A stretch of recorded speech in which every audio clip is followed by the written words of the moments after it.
Assalamualaikum warahmatullahi wabarakatuh.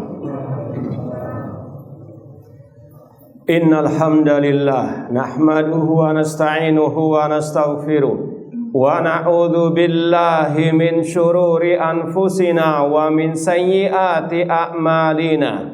Man yahdihillahu fala mudhillalah wa man yudlil fala hadiyalah. Ashhadu an la ilaha illallah wahdahu la syarikalah wa ashhadu anna Muhammadan abduhu wa rasuluh. Ya ayyuhalladzina amanu taqullaha haqqa tuqatih wa la tamutunna illa wa antum muslimun. Ya ayyuhan nasu taqu rabbakumul ladzi khalaqakum min nafsin wahidah wa khalaqa minha zawjaha wa batha minhuma rijalan katsiran wa nisaa'a wattaqullaha alladzi tasaaluna bihi wal arham innallaha kana 'alaikum raqibah. Ya ayyuhalladzina amanu taqullaha wa qulu qawlan sadida yuslih lakum a'malakum wa yaghfir lakum dhunubakum wa may yuti'illaha wa rasulahu faqad faza fawzan 'azima. Amma ba'd, fa inna asdaqal hadithi kitabullah wa khairal hadi hadi Muhammadin sallallahu alaihi wasallam wa syarrul umuri muhdatsatuha wa kullu muhdatsatin bid'ah wa kulla bid'atin dhalalah wa kulla dhalalatin finnar. Ma'asal muslimin, ikhwani fillah wa akhwati, bapak-bapak, ibu-ibu, saudara-saudariku rahimani wa rahmakumullah. Alhamdulillah, segala puji bagi Allah Subhanahu wa taala yang mempertemukan kita kembali dalam kajian kitab Al-Ibana As-Sughra oleh Al-Imam Ibnu Battah Al-Ukbari rahimallahu ta'ala.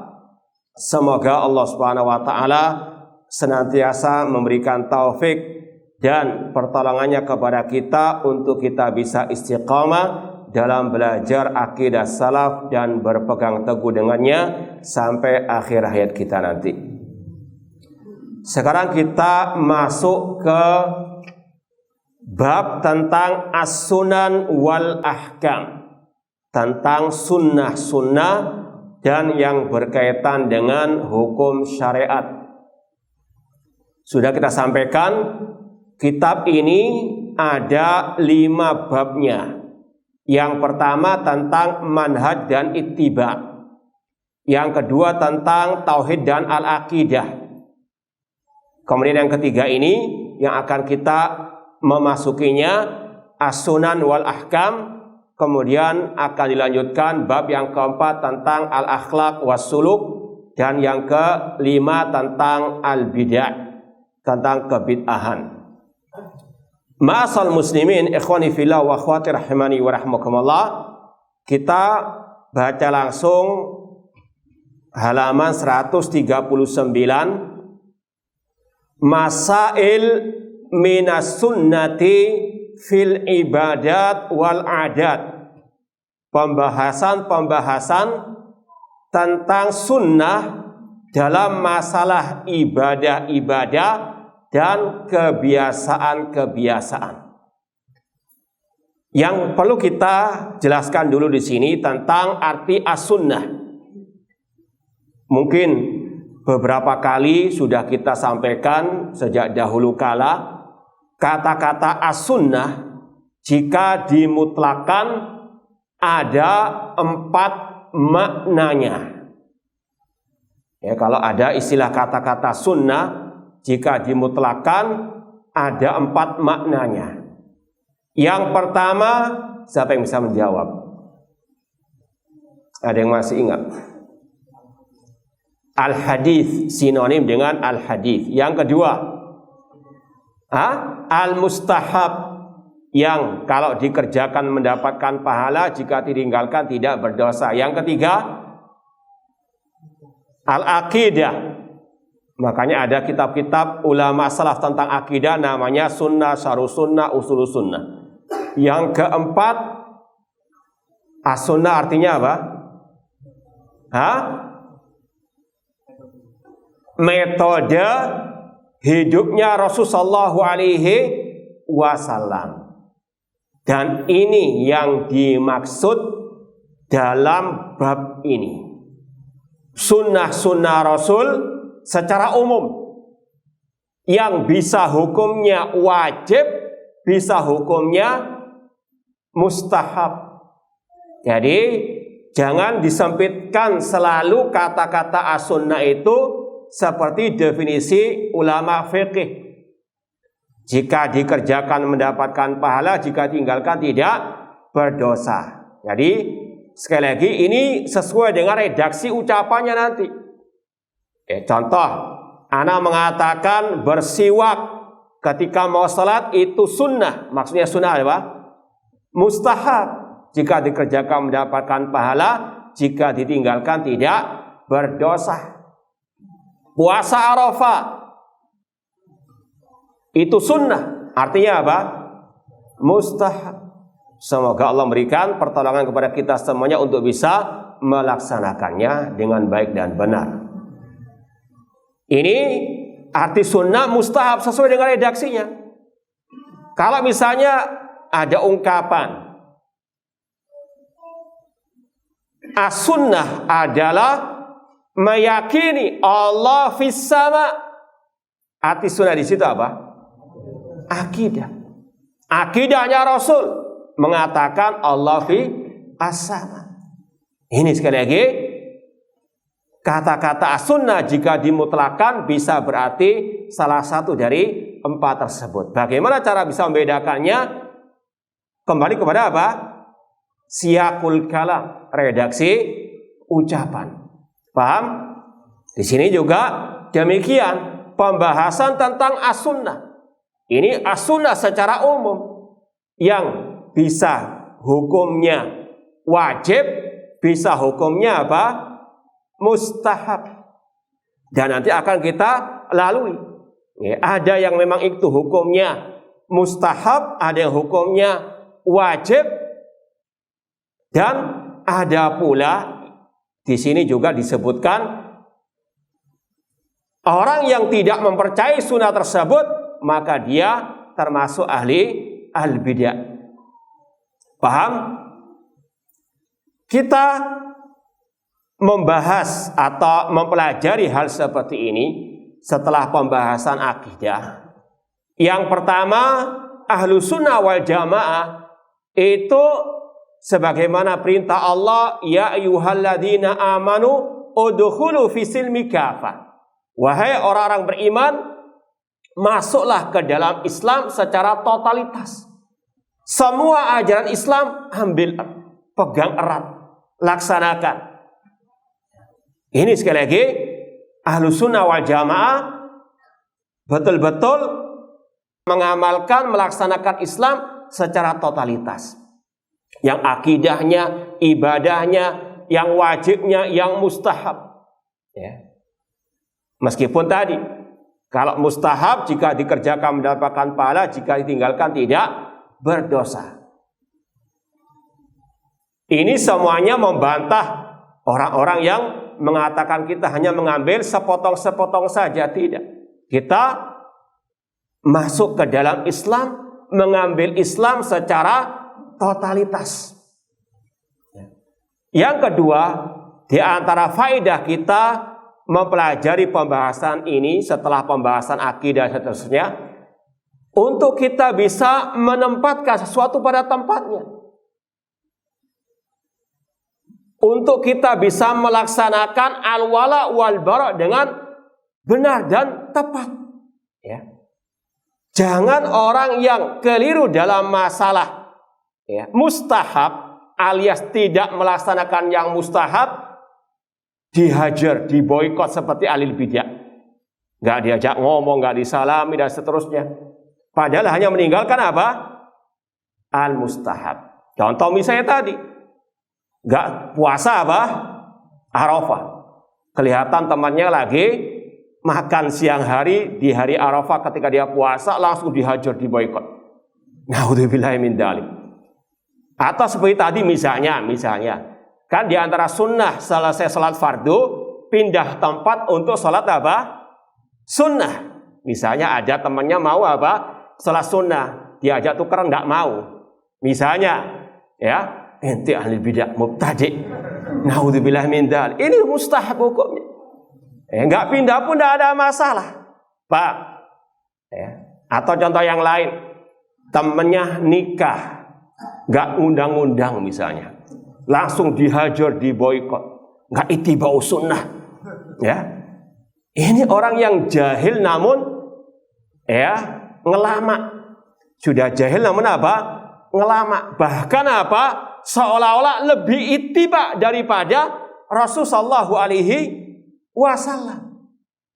Ada sahabat Rasul dalam Sahih Bukhari, namanya Jabir bin Abdullah radhiyallahu anhu.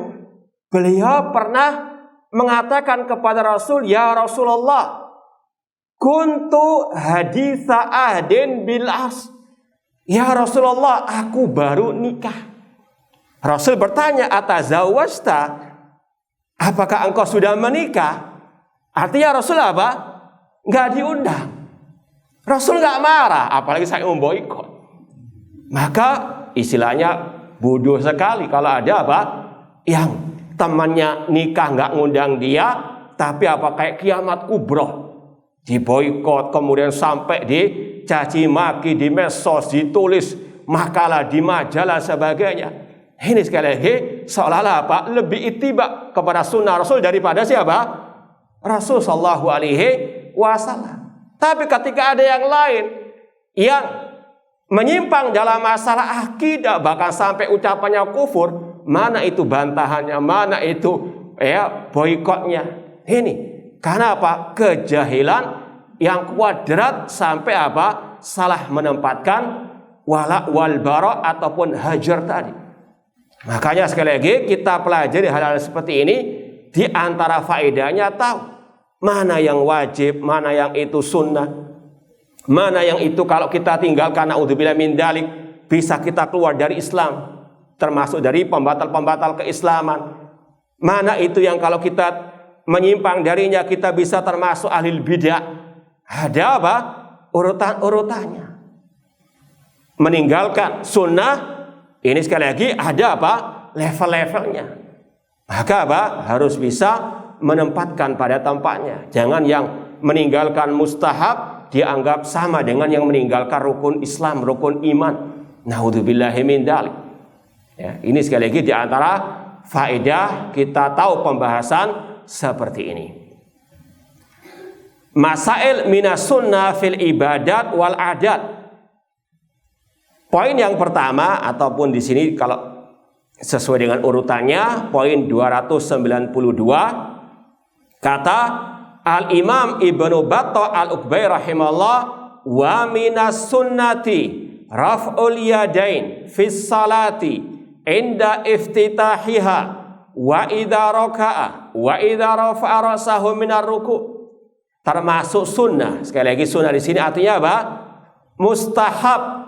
Di antara yang disunnahkan, yang dianjurkan, yang jika dikerjakan mendapatkan pahala, jika ditinggalkan tidak berdosa, mengangkat kedua telapak tangan atau mengangkat kedua tangan dalam riwayat di atas sampai sejajar dengan bahu, dalam riwayat yang lain sejajar dengan apa?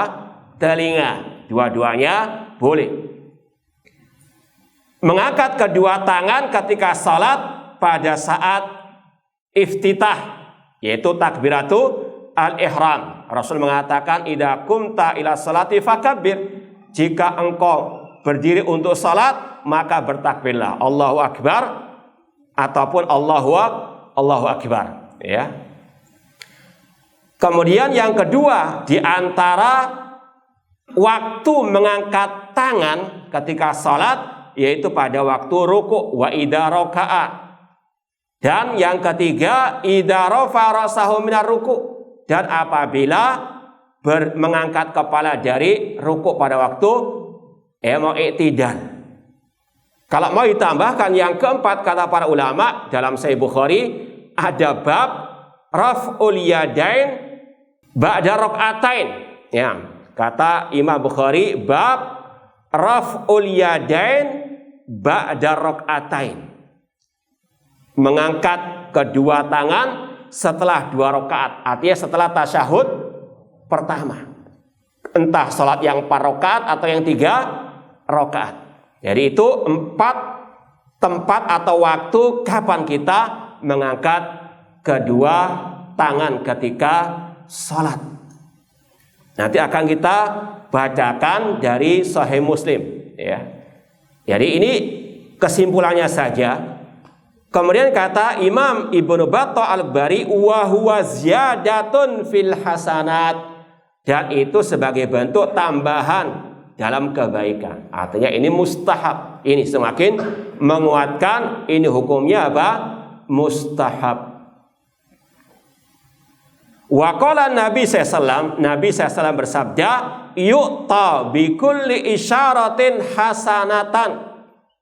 Seseorang yang salat diberikan satu kebaikan setiap kali isyarat, entah isyarat ya dengan tangan atau ketika tasyahud dan seterusnya. Hadis ini diriwayatkan oleh Imam At-Tabari dalam Al-Mu'jam Al-Kabir.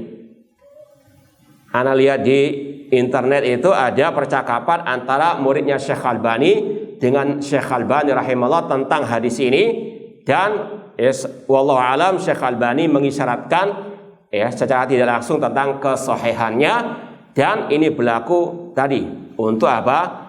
Mengangkat kedua tangan atau isyarat ketika tasyahud itu adalah tambahan pahala. Baik, kita lebih memantapkan lagi dalam kitab Sahih Muslim, ya. Kita bawa Sahih Muslim, tidak Sahih Bukhari. Yang pertama sebenarnya dua-duanya sama, termasuk apa?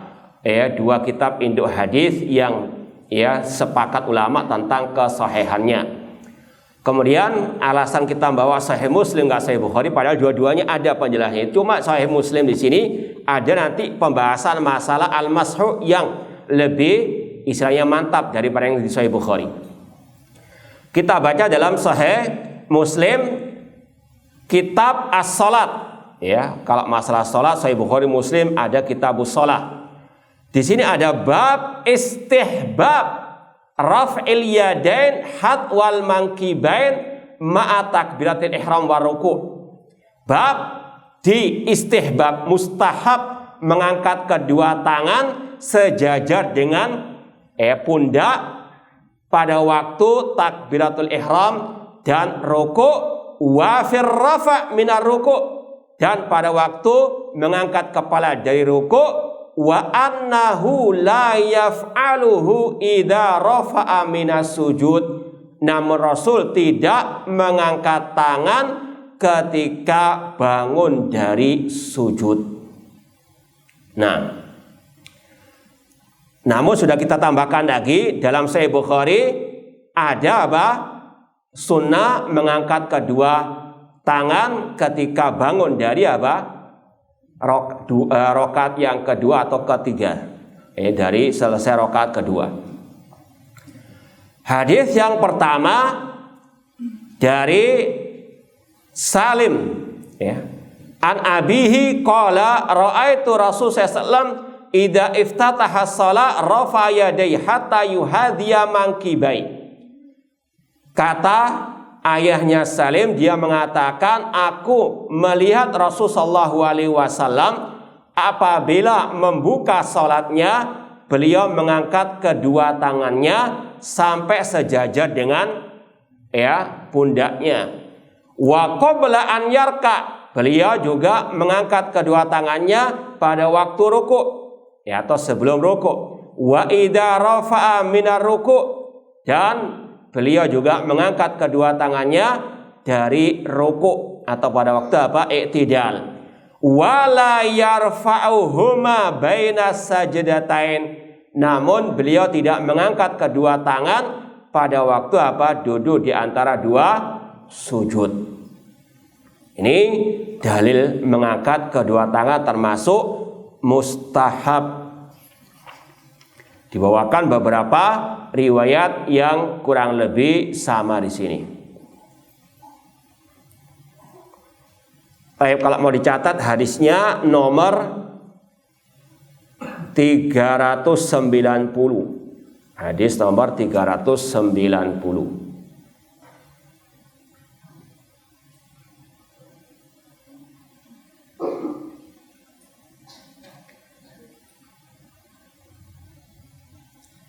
Ya, kita tambahkan hadisnya ini yang sejajar dengan telinga. Ya. Dari Malik bin Al-Huwairits radhiyallahu anhu, anna Rasulullah SAW kana idza kabbara rafa'a yadayhi hatta yuhadhiya bihima udhunaihi. Kata Malik bin Huwairits radhiyallahu anhu, bahwasanya Rasulullah SAW apabila takbiratul ihram, beliau mengangkat kedua tangannya sampai sejajar dengan kedua telinga beliau. Jadi sekali lagi, dua-duanya boleh diikuti, dikerjakan.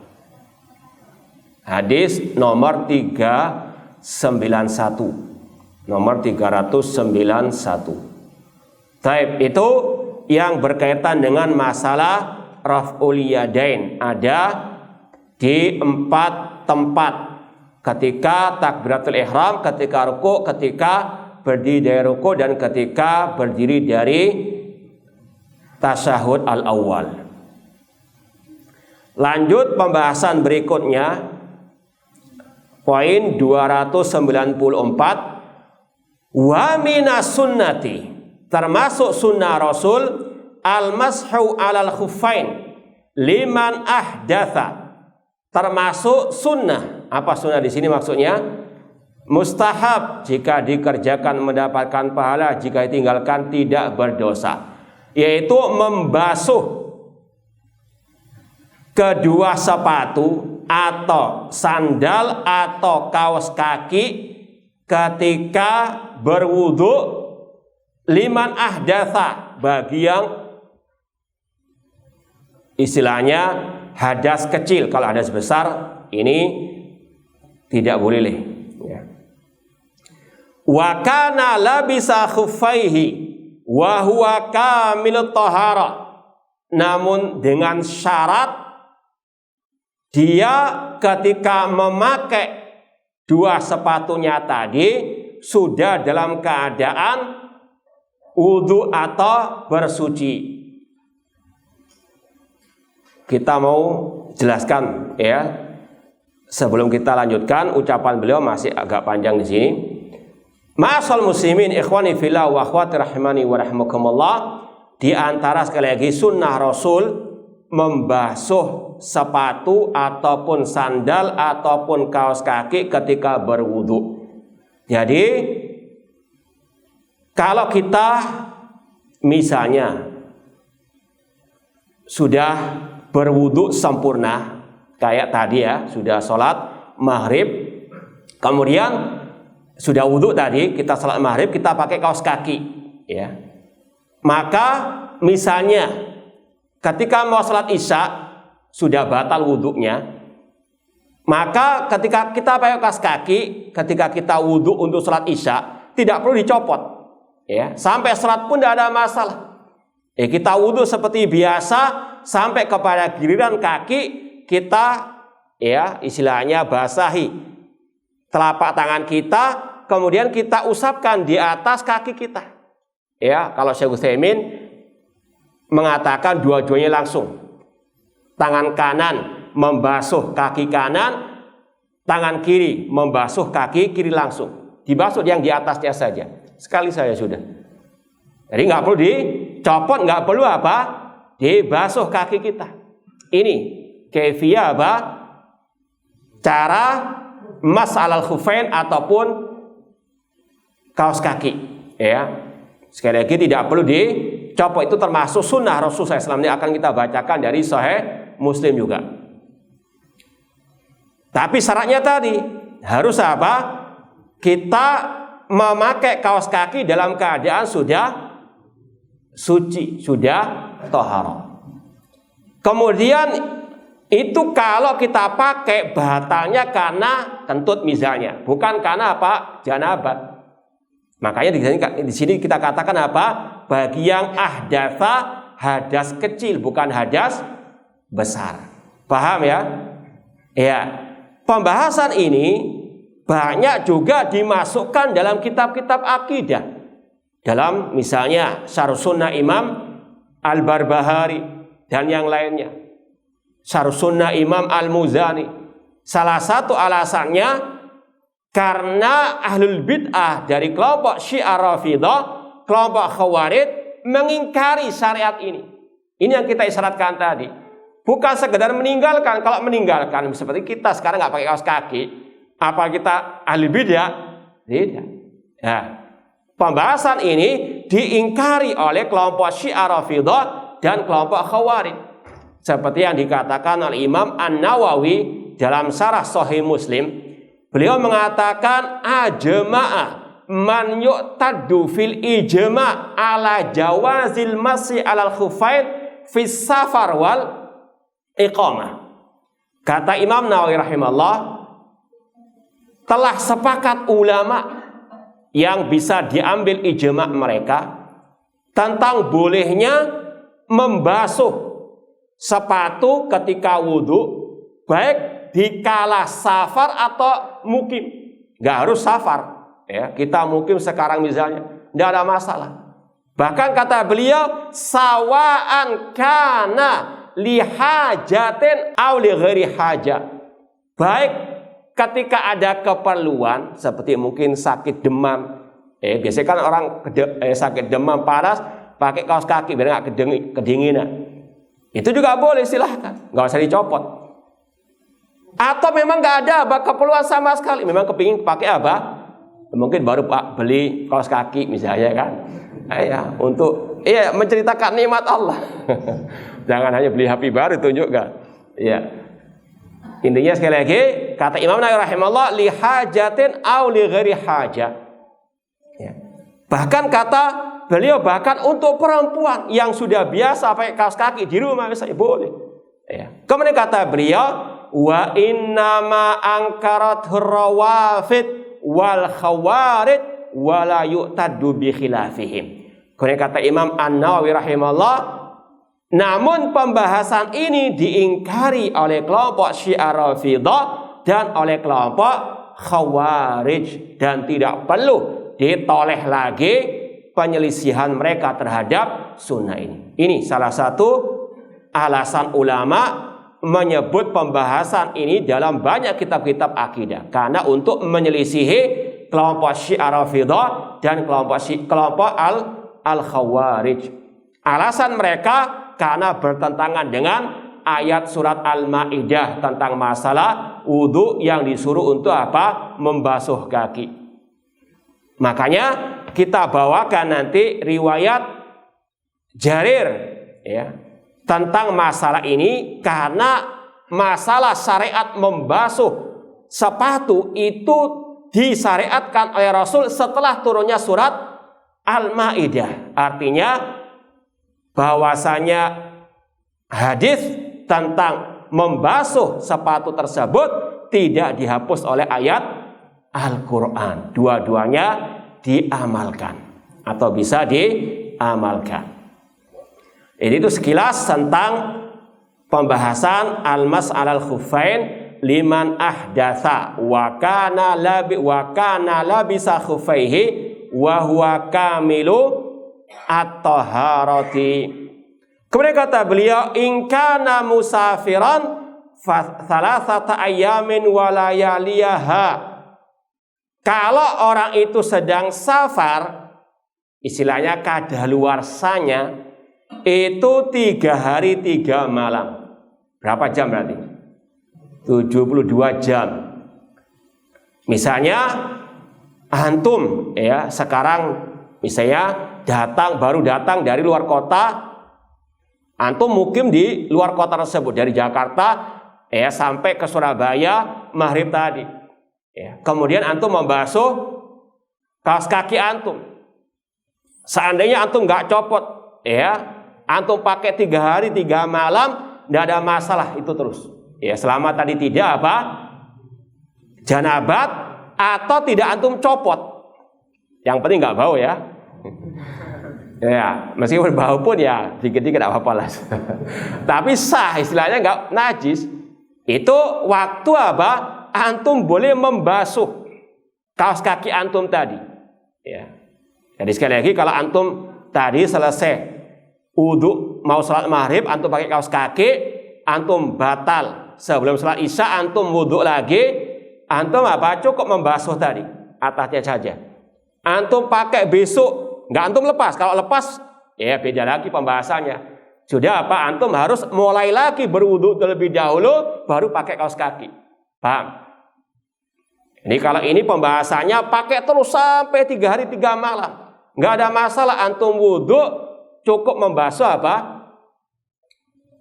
Ya atas dari kaos kaki tersebut. Batalnya itu kalau jenabat atau kalau dicopot. Ya, antum mengulangi lagi wudu sempurna lagi, baru apa? Pakai kaos kaki lagi. Kalau batal berikutnya karena kentut misalnya apa? Boleh membasuhnya.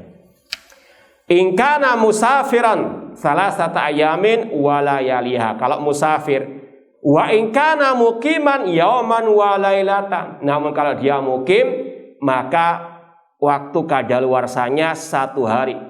Jadi sekarang antum basuh, besok maghrib juga waktunya sudah apa? Kadaluarsa expired, antum apa?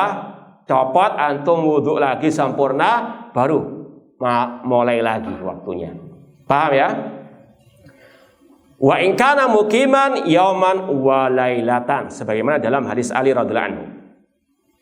Kemudian kata Imam Ibnu Battah Al-Ghair rahimahullah, hakadha sanna Rasulullah sallallahu wa fa'alahu. Demikianlah yang disunnahkan oleh Rasulullah SAW dan yang dikerjakan oleh beliau, huwa wa ashabuhu, dilakukan oleh Rasul dan juga para sahabat ar-Rasul sallallahu alaihi wasallam. Wa ala dzalik maudat sunnatul awwalin al-muslimin, dan inilah yang juga dilakukan oleh para salafus saleh, kaum muslimin generasi awal. Ini sekarang sudah agak istilahnya terasing, jarang istilahnya, illa marahimallah. Wa akhadha bi ulamauddin, dan ini pula yang diikuti oleh para ulama kaum muslimin. Kemudian ini yang dikatakan oleh para ulama. Kenapa pembahasan ini masuk dalam kategori akidah atau dalam kitab-kitab akidah? La yungkiru dzalik wala yaruddu illa mubtadi'un minan nas. Tidaklah yang mengingkari hal ini, tidaklah yang membantah hal ini kecuali ahli bid'ah dari manusia. Ini sekali lagi, kenapa kok sering dibahas juga dalam kitab-kitab akidah Ahlussunnah? Karena adanya ahli bid'ah dari kelompok Syiah Rafidhah Khawarij. Makanya beda antara yang sekedar meninggalkan dengan yang apa? Mengingkari. Contoh yang lain misalnya, sudah kita sampaikan wajib mendengar dan taat kepada pemimpin kaum muslimin dalam hal yang tidak bermaksiat kepada Allah. Contoh masalah lalu lintas, ya, melanggar lalu lintas termasuk menyelisihi, ya, ketaatan kepada pemimpin kaum muslimin. Tapi apakah kita cap orangnya ahli bid'ah, mubtadi'? Ini sekali lagi tidak. Kecuali kalau dia mengatakan tidak ada kewajiban mendengar dan taat kepada pemimpin kita karena dia dipilih dengan jalan yang tidak syar'i misalnya. Nah ini baru apa? Mubtadi'un dhal. Karena apa? Mengingkari kewajiban mendengar dan taat kepada pemimpin kaum muslimin. Beda kalau sekadar iya sebetulnya wajib cuma kesusu. Ya,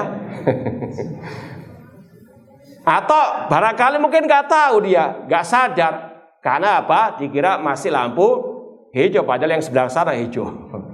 Jadi bisa jadi. Cuma sekali lagi bedakan, ya, antara yang segera meninggalkan yang mustahab, ya, dengan yang tidak meyakini akan syariat ataupun itu termasuk sunnah Rasulullah sallallahu alaihi wasallam. La yungkiru dzalik wa la yardu illa mubtadi'un minan nas mukhalifun li Rasul sallallahu. Dia menyelisih Rasul sallallahu. Rahibun an sunnatihi, dia enggan benci kepada sunnah Rasul. Radun li qaulihi, dia membantah sabda Rasul sallallahu alaihi wasallam. Baik, sekarang kita lanjutkan membawakan hadis-hadis tentang hal ini. Ya, kita usahakan setiap pembahasan ada riwayat-riwayat ya sesuai kemampuan kita ya.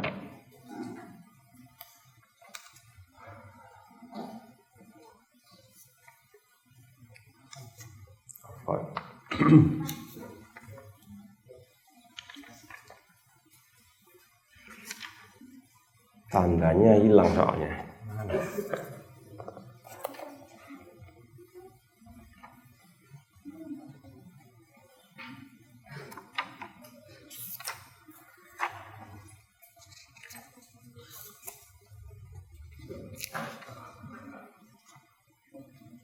Ya, tandanya hilang. Dalam kitab At-Thaharah masalah bersuci ada bab al-mashu alal khuffain. Kalau mau ditulis hadisnya 272. Dalam Sahih Muslim hadis nomor 272. Ini yang kita maksud tadi hadis Jarir. Dari Ibrahim An-Nakhai dari Hammam qala bala Jarirun summa tawaddo'a. Ada cerita seorang sahabat Rasul SAW yang bernama Jarir, beliau kencing summa tawaddo'a, kemudian beliau berwudu.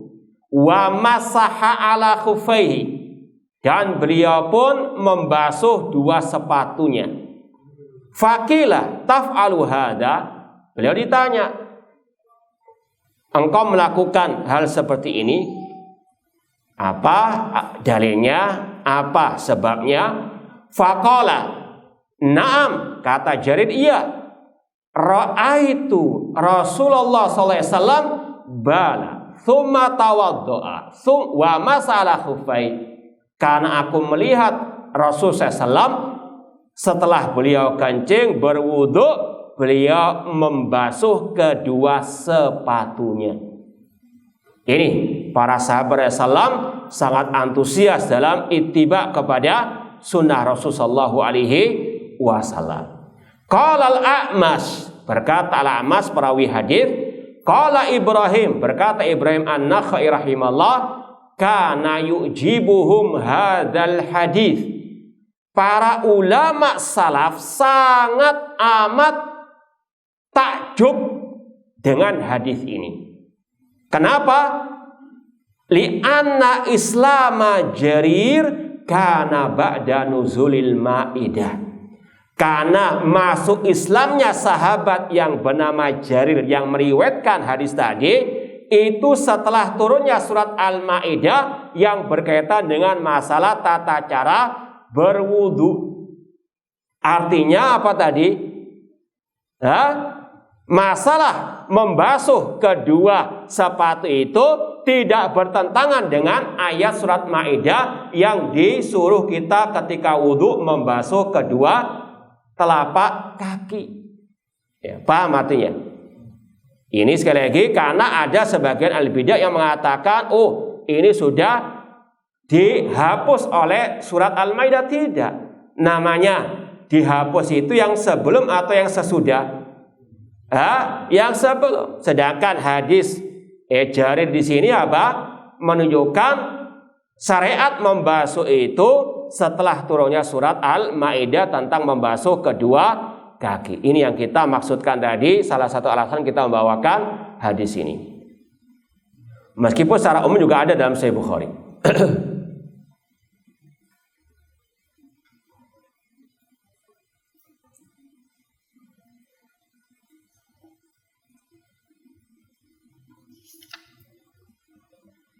Kita tambahkan lagi hadisnya. Ini dari Al-Mughirah bin Syu'bah yang masyhur juga tentang masalah ini. Dari Al-Mughirah bin Syu'bah radhiyallahu anhu qala, "Baina ana ma'a Rasul sallallahu alaihi wasallam data lailatin itnazala faqada hajatahu. Thumma ja'a fasababtu alaihi min idawatin kanat ma'i fatawadda'a wa masa'ala khuffaihi." Kata Mughirah bin Syu'bah, aku pernah bersama Rasul pada suatu malam, kemudian tiba-tiba dia atau beliau melakukan qada'ul hajah, kemudian mendatangiku, lalu aku pun menuangkan air kepada beliau, dan beliau pun berwudu dan membasuh kedua sepatu beliau. Ini hadisnya dari Al-Mughirah bin Syu'bah. Bahkan kata para ulama, ini termasuk hadis yang mutawatir. Hadis mutawatir itu sedikit, hanya belasan saja. Di antaranya hadis tentang masalah al-mashu alal al-khuffain.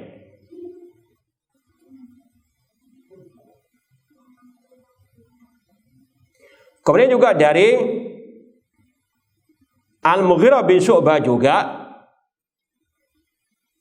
sama kurang lebih riwayatnya, tapi di sini ada kata-kata ketika Rasul mau membasuh sepatu beliau, Al-Mughirah bin Syu'bah, ahwaitu li anzi'a khufai, aku mau melepaskan kedua sepatu Rasul. Ketika Rasul sudah wudhu hampir sampai kepada membasuh sepatu beliau, tiba-tiba Mughirah bin Syu'bah mau melepaskannya. Namun Rasul mengatakan, da'huma, jangan dilepas. Fa inni adkhaltuhuma tahiratain, karena aku memakainya sudah dalam keadaan bersuci. Ini tadi syarat apa? Membasuh kedua kaos kaki, kedua sepatu itu harus sudah apa?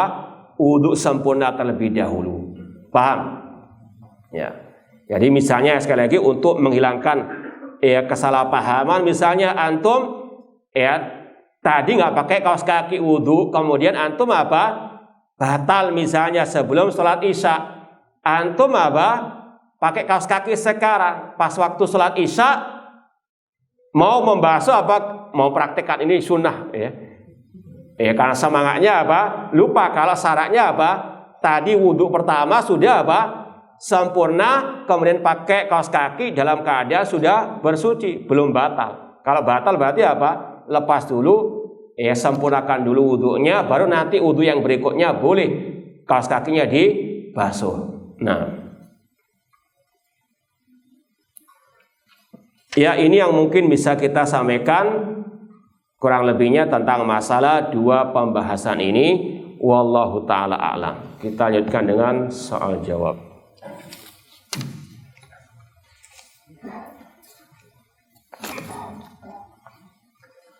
Ya, ini yang banyak beredar pertanyaannya pada hari ini. Apakah puasa Arafah itu mengikuti tempat saat wukuf di Arafah atau mengikuti hilal di masing-masing negeri? Yang pertama, ini masalah ikhtilaf ijtihadi yang selayaknya seorang thalibul ilmi lapang dada tentangnya. Ya.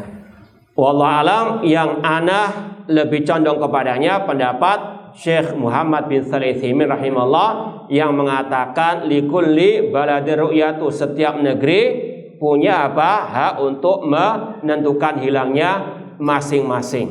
Itu yang pertama. Yang kedua, puasa Arafah itu berlaku pada saat ini saja atau 1000 tahun yang lalu? Ya, sejak Rasul SAW mengatakan siyamu yaumi Arafah ahtasibu ala Allah an yukafira sanata allati qabla wa sanata allati ba'dahu. Betul enggak? Ya. 1000 tahun yang lalu. Antum bisa tahu enggak? Seandainya antum hidup 1000 tahun yang lalu, antum bisa dengar enggak berita dari Arab Saudi? Hah? Gimana antum bisa puasa Arafah? Kalau nunggu apa? Kabar dari apa? pemerintah Arab Saudi. Gimana? Hah? Oh, sekarang berarti dulu nggak berlaku berarti. Gimana? Makanya kita katakan ini salah satu yang merojehkan, salah satu yang menguatkan pendapat ini. Paham ya? Sekali lagi ini masalah khilaf ijtihadi. Terserah yang mau ikut ya Arab Saudi, yang ikut negeri kita masing-masing, negeri kita. Ini sekali lagi masalah khilaf ijtihadi. Cuma ini yang merojehkan pendapat tadi. Puasa Arafah berlaku sampai hari kiamat sejak dahulu. Insyaallah kita lanjutkan ba'dal adzan. Wallahu a'lam. Ya, kita lanjutkan sedikit tadi. Wallahu alam, di antara yang merojehkan hal tersebut bahwasanya agama Islam agama yang mudah. Bisa antum bayangkan sebelum adanya penemuan alat telekomunikasi, ya, maka kesulitan orang untuk ya, menunggu berita kapan wukuf di Arafah sehingga dia mau puasa Arafah tersebut. Ya, karena sekali lagi puasa Arafah bukan hanya tahun ini saja ataupun tahun-tahun akhir-akhir ini saja, berlaku sejak awal Rasulullah SAW. Alangkah sulitnya mereka kalau harus menunggu berita dari wallahu alam, itu yang lebih merojihkan. Kemudian juga kata-kata Arafah ini mirip dengan pembahasan surat Makkiyah, surat Madaniyah. Apa itu surat Makkiyah itu? Apakah yang harus turun di kota Makkah? Tidak. Apa definisi surat Makkiyah? Surat yang diturunkan sebelum hijrahnya Rasul ke kota Madinah. Berkaitan dengan tempat namanya, namun ukurannya waktu. Paham? Ini juga sama. Dinamakan dengan tempat, namun ibrahnya waktu tanggal 9 Dzulhijjah di negeri masing-masing. Namun sekali lagi ini masalah ikhtilaf ijtihadi. Namun itu yang ar-rajih indi al-an wallahu taala a'lam.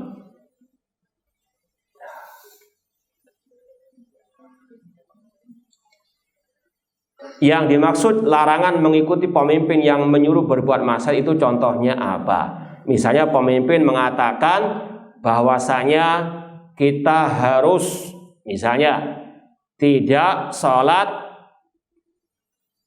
5 waktu misalnya, cukup 3 waktu saja. Misalnya, ini maksiat kepada Allah Subhanahu wa taala. Maka tidak boleh mendengar dan taat kepada perintahnya. Tapi tetap harus mengingkarinya dengan bijak dalam hati dan tidak boleh sampai memberontak dan seterusnya.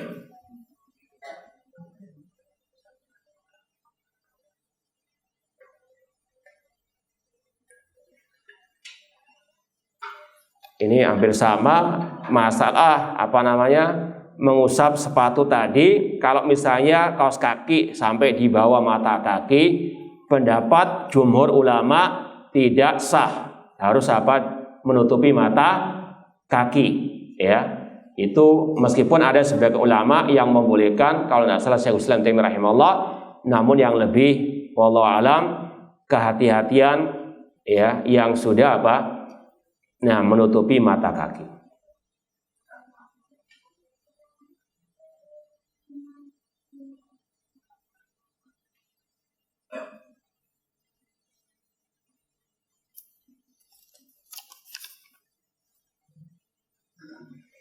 Apa saja rukun-rukun la ilaha illallah? Siapa yang bisa menjawab?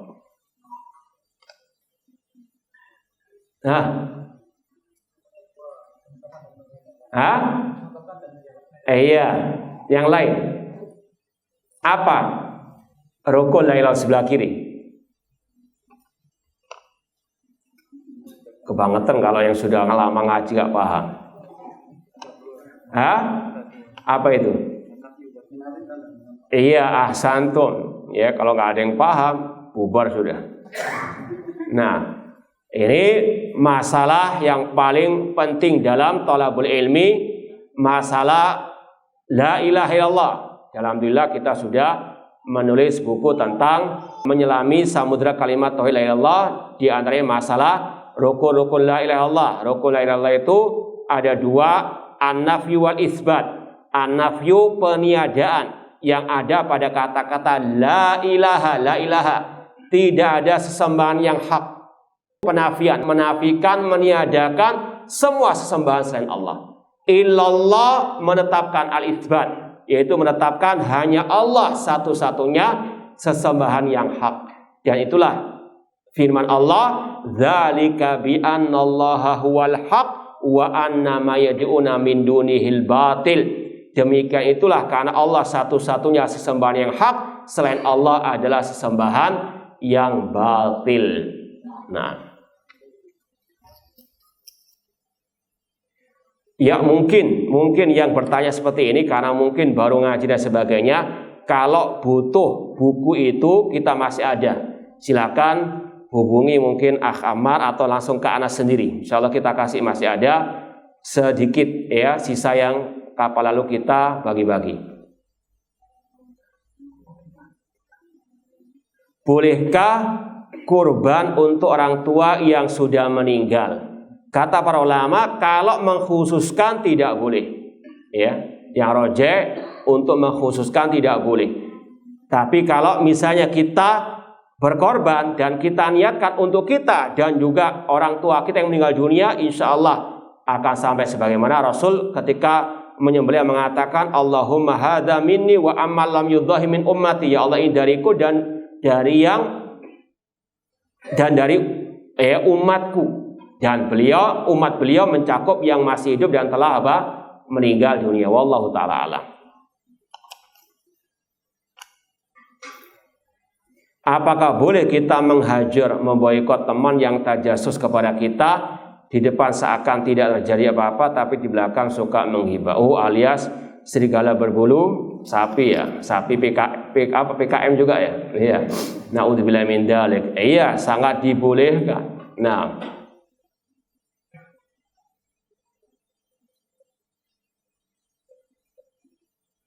apa batasan sesuatu dikatakan sunnah? Apakah semua yang dilakukan Rasulullah SAW itu sunnah? Iya. Tadi di mana ini?